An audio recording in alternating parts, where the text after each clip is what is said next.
well, Beauregard Sessions, he's at it again. Jeff Beauregard Sessions is going to file an appeal in federal court opposing the proposed court order that would force sweeping changes in the Chicago Police Department. Now, of course, Sessions is announcing this after Donald Trump went in front of a bunch of cops in Chicago and said, oh, we should make stop and frisk just national policy. Well, the city and Illinois Attorney General Lisa Madigan have submitted a proposed consent decree that will create tighter restrictions on the use of force, closer supervision of officers, and a more effective disciplinary system. But Sessions is like, nah, we don't really need these consent decrees. Joining us right now, of course, is Black Lives Matter Chicago chapter organizer, Aislinn Pulley. Aislinn, how you doing? I'm good. How are you? All right, so I just love this. I love Republicans who talk about local control. And here you have the city of Chicago agreeing with a consent decree, the attorney general agreeing with a consent decree, but now Republicans saying, no, we don't want to have that. What do you make of this? Well, I honestly, I think it's a response to the Van Dyke verdict. For the first time in the history of Chicago and possibly the history of this country, a white police officer has been found guilty of murdering a black person. That is historic. That is 100% the result of grassroots organizing, of people being in the streets, of mothers and fathers refusing to be silent about the murders of their children. And that is what has gotten us to this moment. That is why the DOJ came to Chicago. And that is why we now have a consent decree draft, which has been initiated by the thousands of people who have taken to the streets. So we are at a precipice of actual beginning of actual change in this city. And the response to that is that it's a threat to the status quo.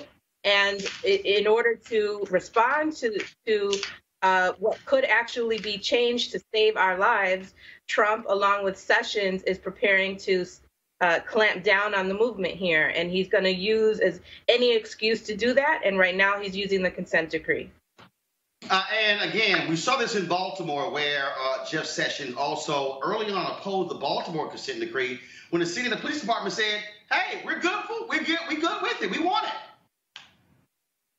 Yeah, and right now the consent decree draft that the city and the Attorney General's office does not contain the sweeping proposals that is in our draft. So BLM Chicago, along with survivors of police violence, family members, and other community groups have drafted the People's Consent Decree, which includes tons of provisions which would protect families, which would remove CPD out of schools, which would create a behavioral health unit and create a diversion program so that people aren't thrust into the carceral system on quality of life offenses, which basically are crimes dealing with poverty.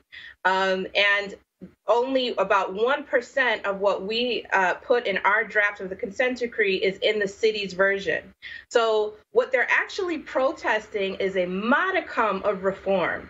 The consent decree right now, as it stands, as the city's version, is not in any way radical, but it shows how far to the right Trump and Sessions are, that even the most modicum of reforms is seen as an absolute threat to them. Yes, they want to protect cops, and they refuse. They absolutely refuse to call it out.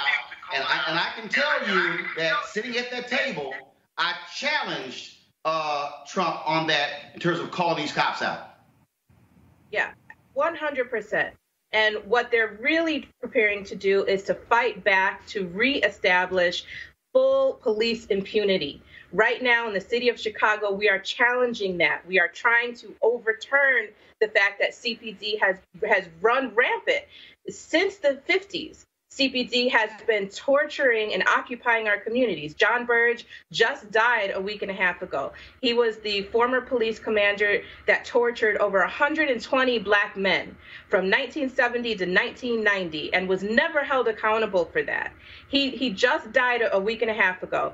Last Friday, we have the first conviction of a white police officer ever in the history of this city. What they are trying to do is overturn this work that we have been doing on the street and that has come through the blood, sweat, and tears of the thousands of people that we have lost to police violence.